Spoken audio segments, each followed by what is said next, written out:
Hi, ako si Shireen. Hindi chef, hindi turista, pero mahilig magluto at gumala. Tara, buhay abroad at kwento ko to. Minsan, ang araw ko nagsisimula lang sa simpleng tanong, anong lulutuin ko today?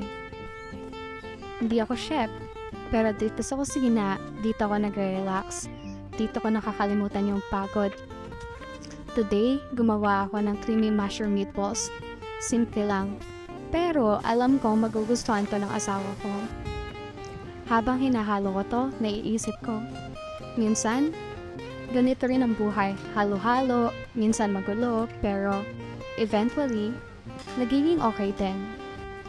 Ang sarap panoorin kapag unti-unting nabubuo. Parang lahat ng pagod, nagiging worth it. Dito sa abroad, hindi laging madali, pero kahit papaano, nakakahanap pa rin ako ng saya sa pagluluto at sa maliliit na bagay. Hindi man perfect, pero gawa ko to at para sa akin, sapat na yon. Tsaka alam ko magugustuhan to ng asawa ko.